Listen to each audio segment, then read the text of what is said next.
Good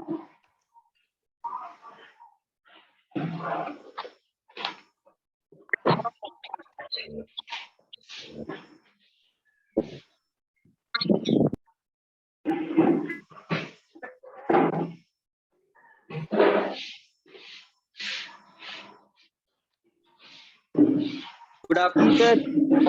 afternoon यार।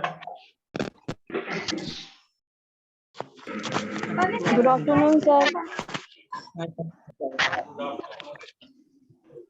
Good afternoon sir. चलते ना उधर नहीं ऊपर से मोबाइल लेके जाए आप जा लेके मोबाइल अपन जब काम पे लेके आए सो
So, good afternoon to all of you. सभी को good afternoon sir. Good afternoon sir. Good afternoon sir. Good afternoon sir. सभी का पुनः स्वागत है इस क्लास में। Let me share my screen share करते हैं आपको अगली क्लास के लिए। शेयर स्क्रीन तो आई थिंक ओके।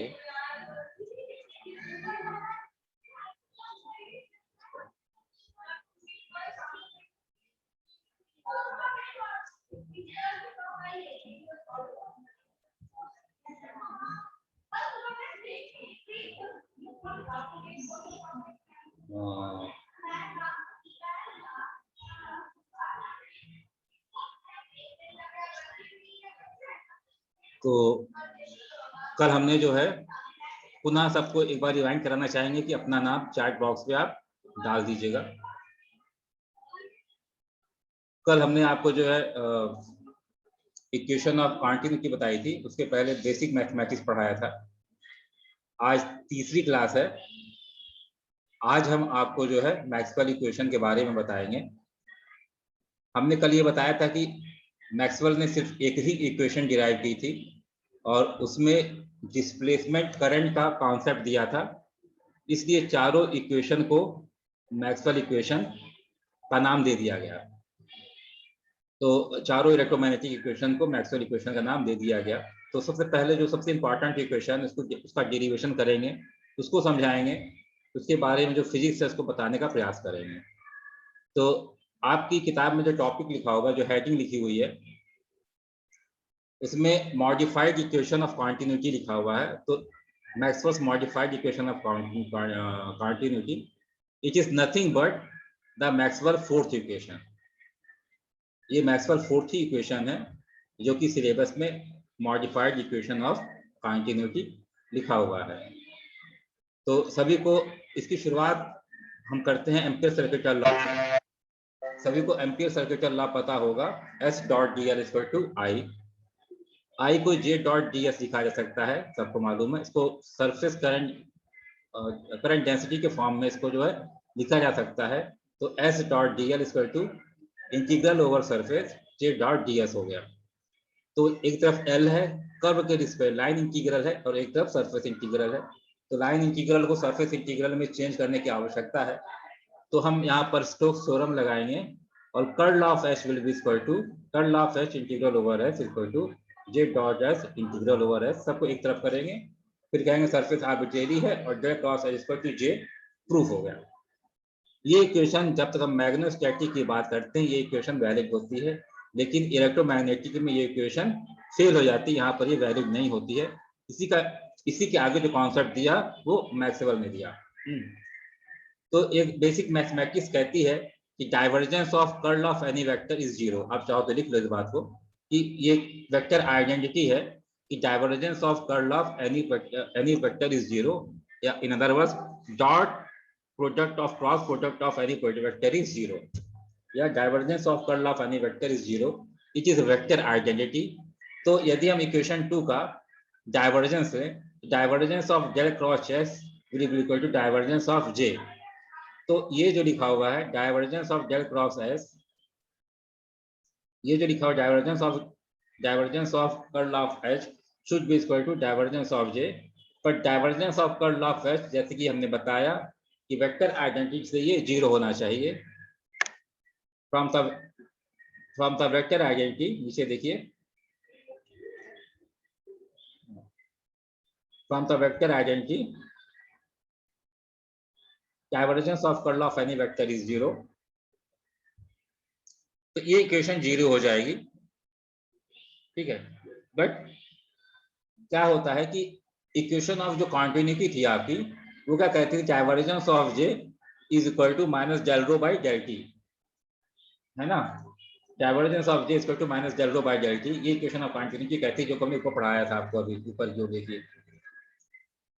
तो फ्रॉम वेक्टर आइडेंटिटी ये निकल के आ रहा है कि divergence of J should be equal to zero, लेकिन इक्वेशन ऑफ कॉन्टिन्यूटी कहती थी divergence of J should be equal to minus del rho by del T. यहाँ पर एक तरह का कंट्राडिक्शन उत्पन्न हो रहा है, एक तरह का विरोधाभास उत्पन्न हो रहा है कि इक्वेशन ऑफ कॉन्टिन्यूटी कुछ का और कह रही है और मैथमेटिक्स कुछ और कह रही है कि divergence of curl of H is always equal to, ये वेक्टर आइडेंटिटी है जो कि गलत नहीं हो सकती।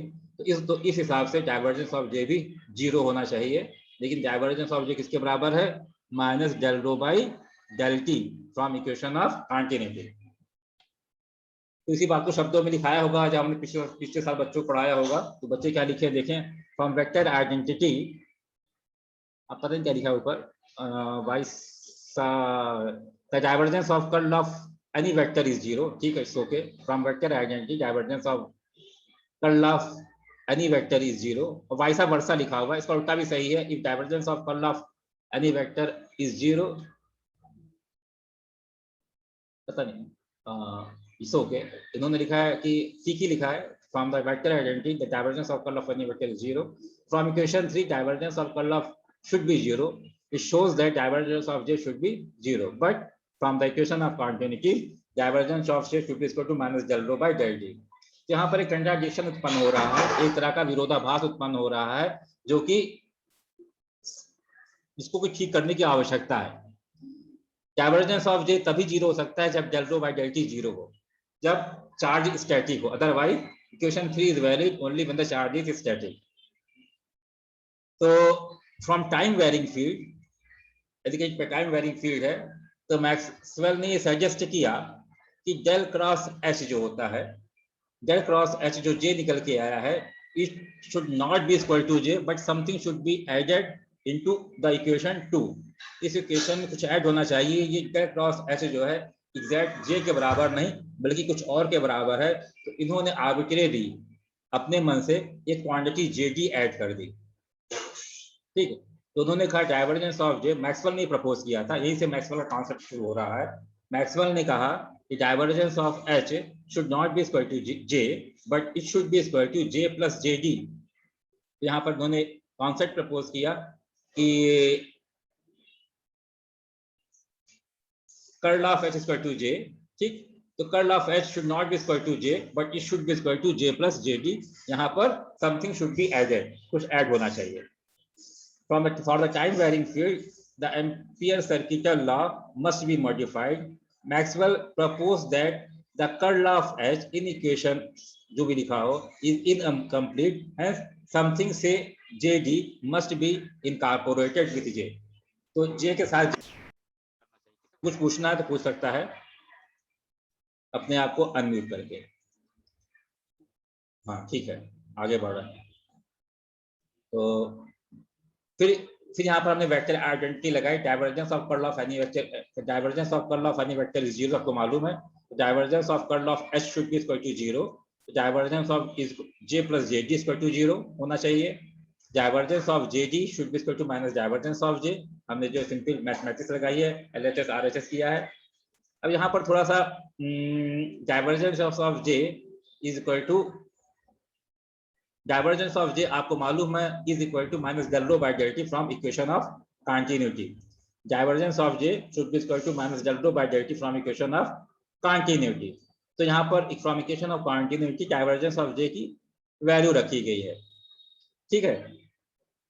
ये del rho by del T आ गया है। अब रो की जो वैल्यू होती है वो डाइवर्जेंस ऑफ डिस्प्लेसमेंट वेक्टर के बराबर होती है।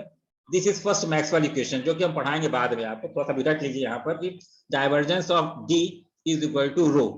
तो यहाँ पर फ्रॉम फर्स्ट मैक्स, यहाँ पर लिखा from first Maxwell equation rho is equal to divergence of D।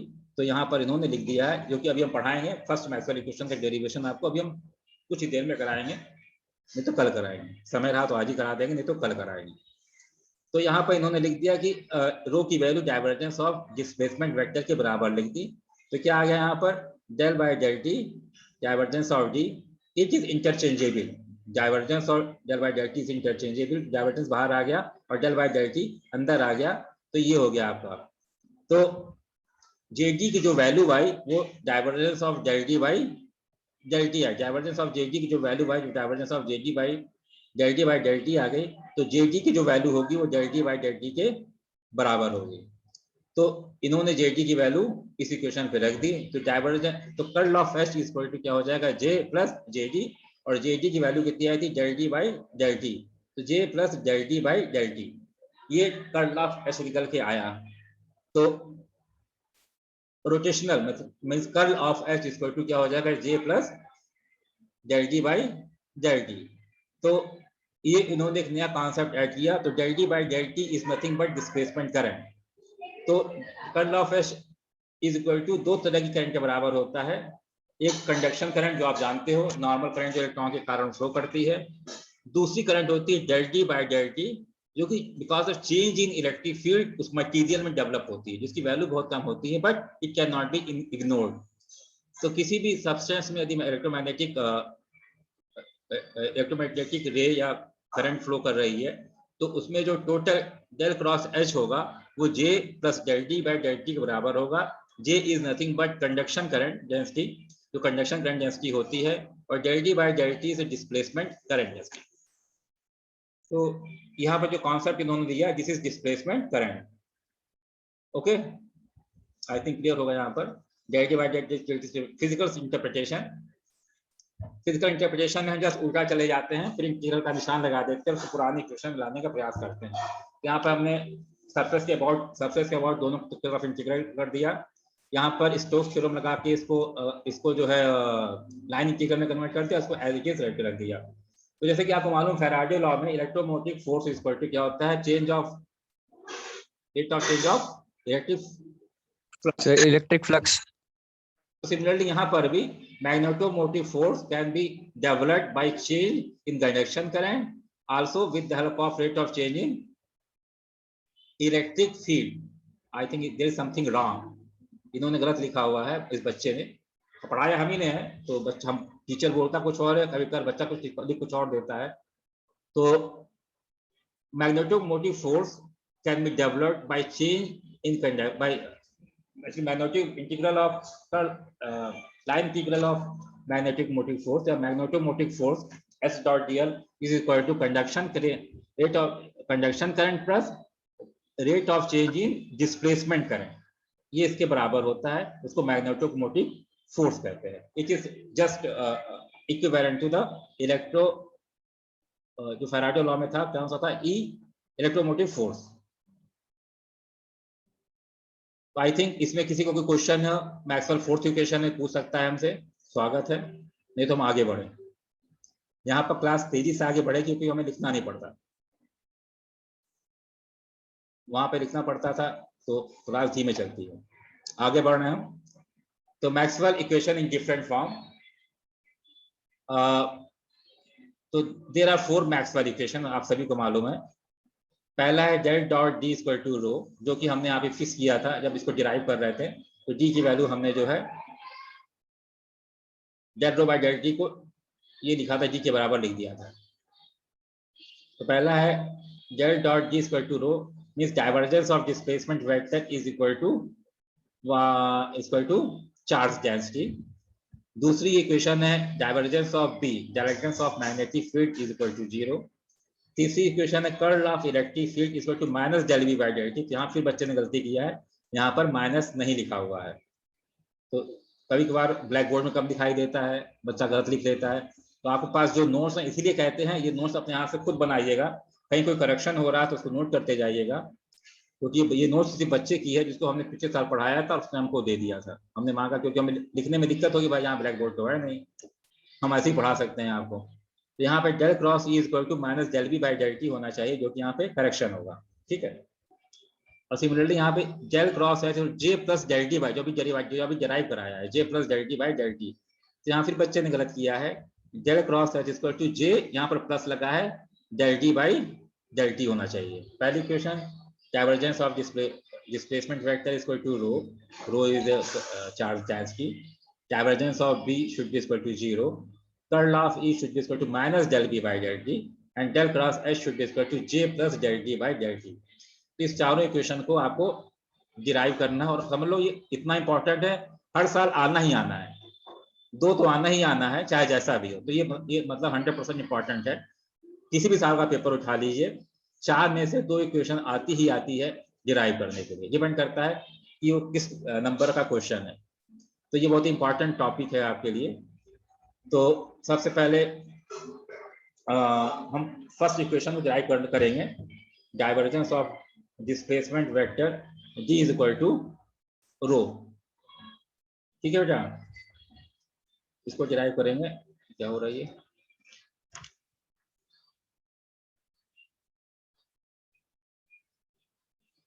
एक मिनट बेटा, एक मिनट, हमने वो कर दिया यार, ठीक है, ये किया आ गया। किसी बच्चे ने लाइन खींची, उसको हटा दे जरा सा। हमें लगा कि मेरे स्क्रीन पे किसी मेरे बच्चे ने कर दी लाइन वाली, तो हम चेक कर रहे थे कि ये अंदर है कि बाहर है। तो जब हमने इसको डाउन किया तब वो चला गया, तो हमें लगा कि किसी बच्चे ने किया है, ये लाइन खींचा था, तो इसको हटा दे रहे हैं। हाँ, तो सबसे पहले अब हम पहली इक्वेशन को डिराइव कराएंगे कि जिसमें divergence of displacement vector should be equal to 0। इसको पढ़ाने के पहले फिजिक्स का कोई और कॉन्सेप्ट, कुछ थोड़ा सा और कॉन्सेप्ट आपको देंगे हम। जो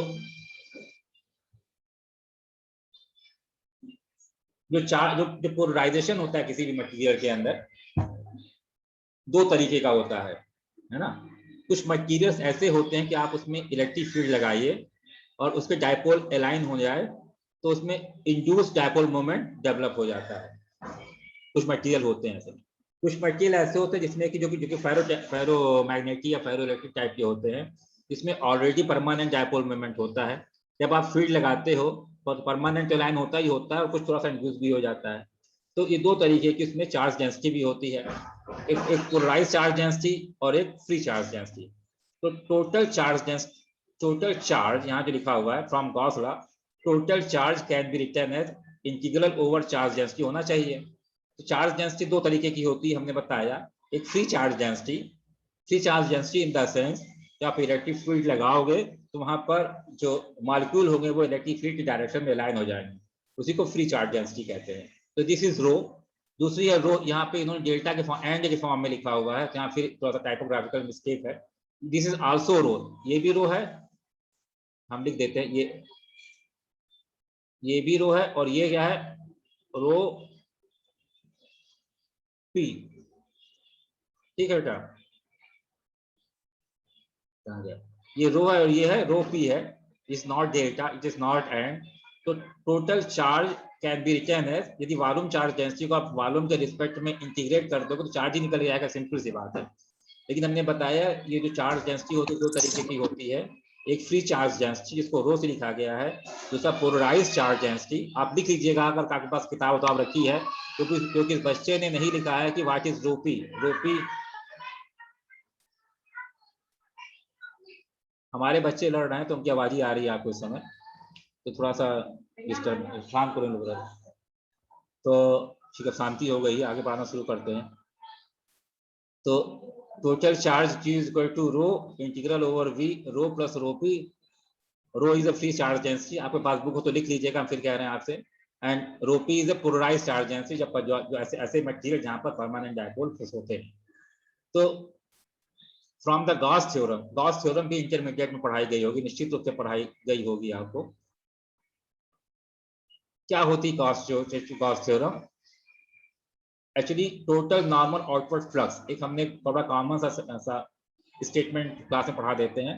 टोटल नॉर्मल आउटवर्ड फ्लक्स मतलब कि कितने फ्लक्स किसी सरफेस के नॉर्मली निकल रहे हैं, तो इसको शॉर्ट फॉर्म में TNOF कहते हैं।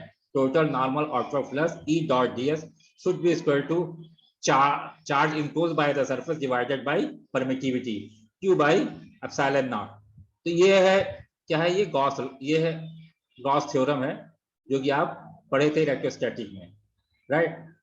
This is Gauss theorem in electrostatic, it is not. तो ये दिस इज गॉस थ्योरम, आपको जो मैथमेटिक्स में पढ़े थे वो गॉस डाइवर्जेंस थ्योरम थी, तो याद रखिएगा, है ना? दिस इज गॉस थ्योरम, जो मैथमेटिक्स में पढ़े थे वो गॉस डाइवर्जेंस थ्योरम थी। तो E dot ds equal to Q upon epsilon 0 होता है, ये आप इंटरमीडिएट में पढ़े होंगे। E dot ds equal to Q by epsilon 0। अब Q की वैल्यू हम यहाँ से रख देंगे, यहाँ से हम Q की वैल्यू इस इक्वेशन में रख देंगे। तो रो प्लस रो पी, इन्होंने फिर एंड लिखा हुआ, this is rho P again, this is free charge density and this is polarised charge density. Okay, rho plus rho P. तो पहले इसको हम हटा दें अपना ये अंडू, एक मिनट बेटा।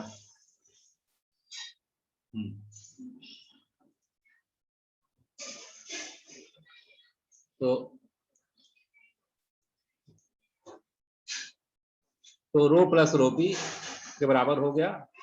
हमने जो है E dot ds equal to 1 upon epsilon 0 rho plus rho P integral over dv हो गया। पुनः एक तरफ आपके सामने s के फॉर्म में इंटीग्रेशन है और दूसरी तरफ रो प्लस रो पी के फॉर्म में इंटीग्रेशन है। यहाँ पर एप्सिलॉन 0 एक्स्ट्रा टर्म दिख रहा है आपको, ये एप्सिलॉन 0 इन्होंने यहाँ से उठा के इसको RHS में लेते गए हैं, इधर की ओर आ गया है, ठीक है? तो integral over S epsilon 0 E ds will be equal to integral over v rho plus rho P dv आ गया।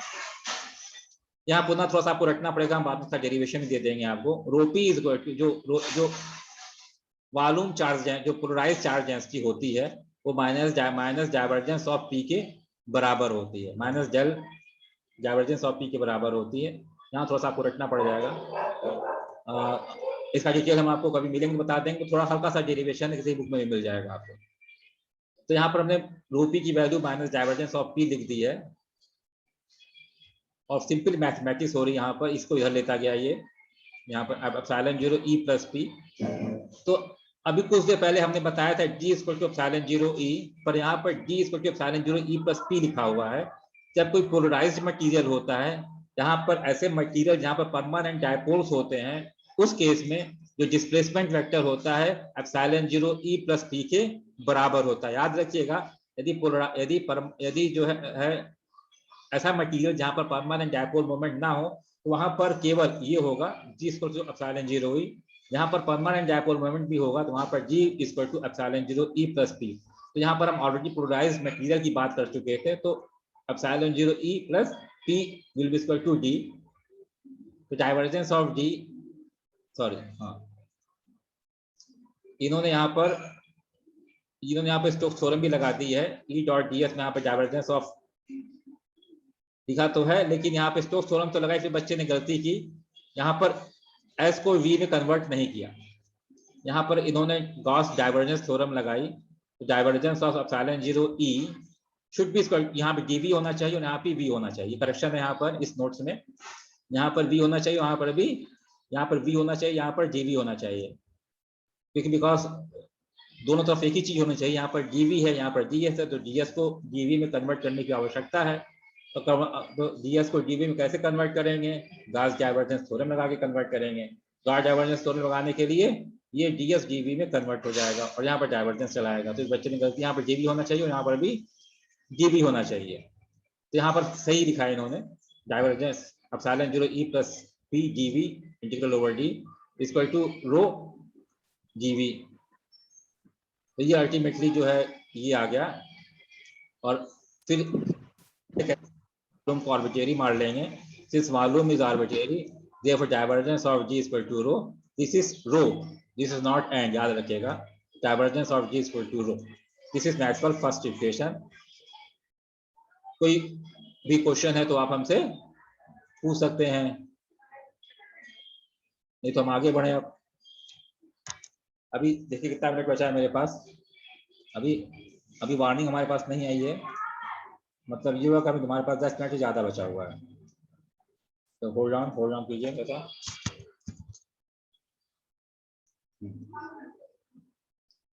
तो आगे बढ़ते हैं। जो मैक्सवेल सेकंड इक्वेशन है बहुत ही आसान है, बहुत ही छोटी है, 2 लाइन की है। तो सेकंड इक्वेशन के डेरिवेशन के लिए आपको ज्यादा परेशान होने की जरूरत नहीं है। जो सेकंड इक्वेशन ये कहती है कि कोई भी मैग्नेटिक मटेरियल है, कोई भी मैग्नेटिक सब्सटेंस है, this is Maxwell second equation, this is Maxwell second equation. तो कोई भी मैग्नेटिक मटेरियल है तो उसमें क्या होता है कि दोनों में, कोई भी किसी भी मैग्नेटिक मटेरियल में नॉर्थ पोल और साउथ पोल दोनों होते हैं। जितनी मैग्नेटिक लाइंस, मैग्नेटिक फ्लक्स एक पोल से निकलेगा उतना ही मैग्नेटिक फ्लक्स दूसरे पोल में इंटर करेगा। तो जो रिजल्टेंट होगा मैग्नेटिक फ्लक्स का क्या होगा, वो 0 होगा, है ना। Because the magnetic monopoles are impossible, the magnetic lines of force leaving any closed surface is equal to the magnetic lines of force entering into it. Therefore, total magnetic induction through the closed surface should always be equal to 0 actually, है ना। तो magnetic, जैसे कि electric flux को हम E dot ds से define करते थे, तो पहली इक्वेशन हम पढ़ाए थे आपको, वहां पे E डॉट ds लिखा था। तो सिमिलरली मैग्नेटिक फ्लक्स को B डॉट ds से डिफाइन करेंगे, है ना। तो B dot ds is always equal to 0 ये लिखा हुआ है ना। अब कुछ नहीं, अब ds को dv में कन्वर्ट कर दीजिए, यहाँ पर आप जो है गॉस डाइवर्जेंस थ्योरम लगा दीजिए, तो divergence of B dv equal to 0 हो जाएगा। कह दीजिए कि dv आर्बिट्रेरी है, कह दिया dv वॉल्यूम आर्बिट्रेरी है, तो divergence of B equal to 0। बहुत ही सिंपल 2 लाइन का डेरिवेशन हो गया। This is Maxwell second equation. फिर से पढ़ा रहे हैं आपको इसको हम कि magnetic lines of force through any close surface will always be equal to 0। किसी भी क्लोज सरफेस से मैग्नेटिक लाइंस ऑफ फोर्स जितनी निकलेंगे उतनी आएंगी। जैसे electric flux E dot ds से डिफाइन किया जाता है, वैसे magnetic flux B dot ds से डिफाइन किया जाएगा। मैग्नेटिक फ्लक्स इंटीग्रल ओवर है B dot ds equal to 0। यहाँ पर आप गॉस डाइवर्जेंस थ्योरम लगा दीजिए, divergence of B dv equal to 0। अब वॉल्यूम हटाना है हमको, यहाँ से कह दीजिए volume is arbitrary, divergence of B equal to 0। ये मैक्सवेल सेकंड इक्वेशन का डेरिवेशन हो गया। तो एनी क्वेश्चन? No question. आगे बढ़ते हैं फिर थर्ड इक्वेशन। आज हम आपको मैक्सवेल इक्वेशन लगता पढ़ा ही देंगे, और वैसे ऑफलाइन क्लास में ये जो है कम से कम 2-3 लेक्चर में जाता है। अच्छा है ऑनलाइन क्लास चल रही है। This is Maxwell third equation. Little bit सबसे कठिन जो है मैक्सवेल फोर्थ इक्वेशन है, उसके बाद तीसरी का नंबर आता है, फिर पहली का नंबर आता है, फिर दूसरी का नंबर आता है। तो this is little bit difficult, but not that much of difficult, उतनी कठिन भी नहीं है। तो मैक्सवेल थर्ड इक्वेशन जो है क्या थी, del cross E is equal to minus del B by del t. कहीं लिखा होगा del cross E is equal to minus del B by del T. ये मैक्सवेल थर्ड इक्वेशन है, इसी को हम समझाने जा रहे हैं आपको। तो ये 10 मिनट का नोटिफिकेशन मेरे पास आ गया है, और शायद ही हम 10 मिनट में समझा पाए, तो let me check what is यहाँ दे रहा है, हम दे रहा है, तो 5 मिनट तक हम पढ़ाएंगे, उसके बाद हम आपको छोड़ेंगे। जितना पढ़ा पाए पढ़ाएंगे, तो कल तो है ही हमारे पास। कहाँ जा रहे हैं आप, कहाँ जा रहे हैं? तो काउंटडाउन शुरू हो गया है 10 मिनट वाला। तो मैक्सवेल थर्ड इक्वेशन के लिए from Faraday law of electromagnetic induction सबको मालूम है, इलेक्ट्रोमोटिव फोर्स इक्वल टू क्या होता है, rate of change of electric flux, तो minus del phi by minus D phi by D T is equal to electromotive force is equal to minus D phi by D T. तो phi क्या होता है, B dot d s के बराबर होता है। अभी हमने बताया मैग्नेटिक फ्लक्स जैसे electric flux E dot d s के बराबर होता है, वैसे magnetic flux B dot d s के बराबर होता है। तो d by D t B dot d s हो गया, ठीक। अब फ्रॉम इलेक्ट्रोस्टैटिक, आपको इलेक्ट्रोस्टैटिक से मालूम है electric potential is electric field को इलेक्ट्रिक पोटेंशियल के फॉर्म में लिखा जा सकता है। तो E is equal to E dot D l, E is equal to E dot D l. तो E डॉट डी एल, अब दोनों को कोरिलेट करेंगे, ये इक्वेशन और ये इक्वेशन आपस में कोरिलेट करेंगे, इक्वेशन 1 और 2 को। तो E dot D l should be equal to minus d by D t B dot d s. ये इलेक्ट्रोस्टैटिक से आया है और ये फैराडे लॉ से आया है, दोनों को कोरिलेट किया। अब हमने आपको बताया था जब d बाई डी टी अंदर जाता है, इसके अंदर जाएगा तो डेल में कन्वर्ट हो जाता है। तो d बाई डी टी अंदर ले गए, यहाँ पर RHS में दिखाया गया है, राइट हैंड साइड दिखाया गया है कि minus del B by del t में कन्वर्ट हो गया है, minus del B by del t में कन्वर्ट हो गया है। तो E dot D l is equal to integral of minus del B by del t. अब एक तरफ L है, एक तरफ ds है। अब L को ds में चेंज करने के लिए आप इसको लॉ लगाएंगे। तो इन्होंने फिर गलती कर दी, बहुत गलती कर रहे हैं भाई जी, जिसकी नोट सही है।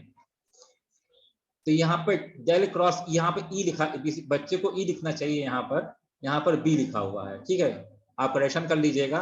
तो del cross E ds equal to minus del B by del t ds होना चाहिए। गलती से यहाँ पर B लिखा हुआ है, लेकिन एक्चुअल में क्या होना चाहिए, यहाँ पर E। बच्चा पुनः यहाँ पे गलती करता है, B लिखिए। तो del cross E plus del B by del t integral over ds equal to 0। अब फिर सरफेस इज आर्बिट्रेरी, फिर यहाँ पर आंसर सही लिख देता है बच्चा, del cross E equal to plus del B by del t equal to 0, पुनः ये आ गया, ठीक है बेटा। तो इस नोट्स में गलतियां हैं, याद रखिएगा। ये जो B लिखा हुआ है यहाँ पर क्या होना चाहिए, E होना चाहिए। E डॉट डी एल को जब आप स्टोक्स थ्योरम लगा के सरफेस इंटीग्रल के फॉर्म में कन्वर्ट करेंगे तो निश्चित रूप से ये कर्ल ऑफ E होना चाहिए, ना कि कर्ल ऑफ B होना चाहिए, ठीक।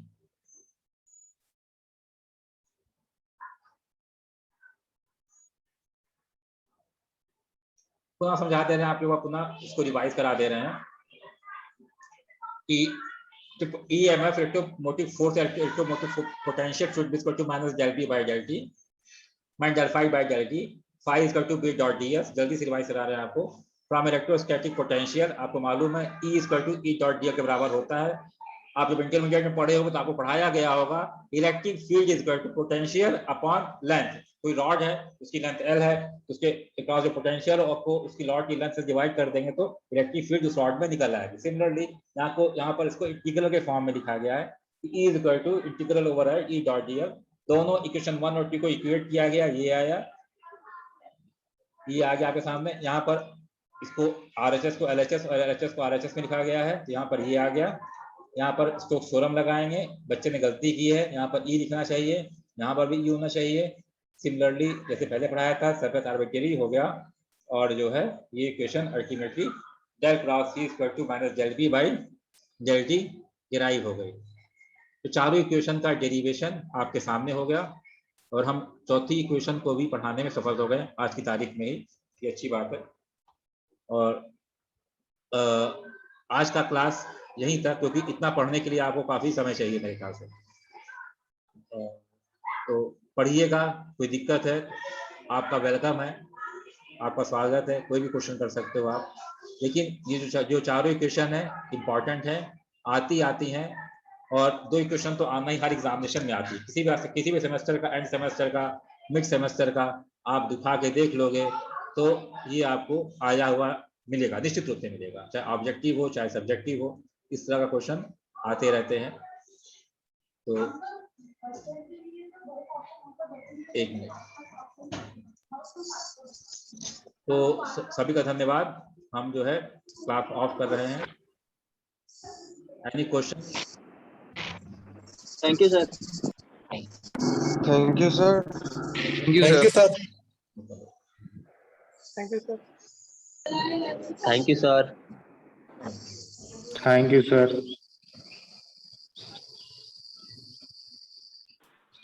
कौन से राइटर की हम लोग खरीद सकते हैं?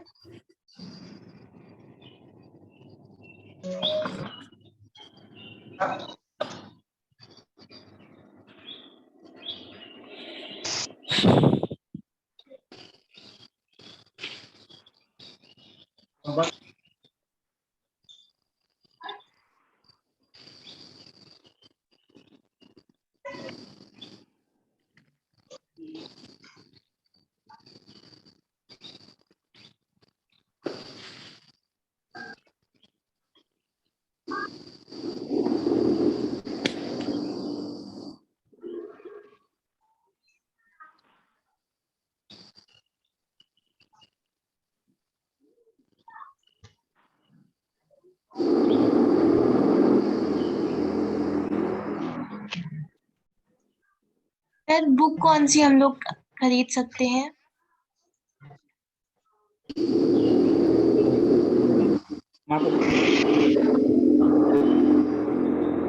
श्रीवास्तव, एक एस के श्रीवास्तव नाम है, नवनीत गुप्ता की अच्छी बुक है, किसी भी तो मत खरीदिएगा, एक बुक आती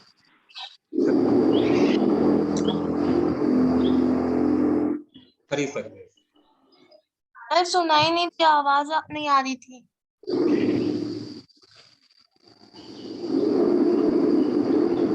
भाई विक्रांत अपना सर माइक आवाज म्यूट क्लियर करो। नहीं आ रही है आपकी। और आपकी आवाज नहीं आ रही है। सबको म्यूट करने के बाद आती है, सबको म्यूट कर दिया हमने। तो एस के श्रीवास्तव की एक बुक आती है, इसको इंजीनियरिंग फिजिक्स की खरीद सकते हो आप। नवनीत गुप्ता की भी अच्छी बुक है, उसको भी खरीद सकते हो। मेरे ख्याल से 2 बुक ठीक है। इसके अलावा यदि कोई बुक रखे हो तो खरीदने की आवश्यकता नहीं है। तीसरी बात, यदि हम पढ़ा रहे हैं, पढ़ाते वक्त आप नोट्स बना रहे हो, तब भी आपको किसी बुक की आवश्यकता नहीं है। थोड़ा बहुत देखने की आप देख सकते हो, क्योंकि मुझे लगता है नोट्स में इतना रहता है कि आप उतना ही पढ़ लो, काफी। बुक नवनीत गुप्ता खरीद लीजिए, या तो फिर एक एस के श्रीवास्तव की आती है, उसको खरीद लीजिए, इंजीनियरिंग फिजिक्स के नाम से। Okay sir, thank you sir.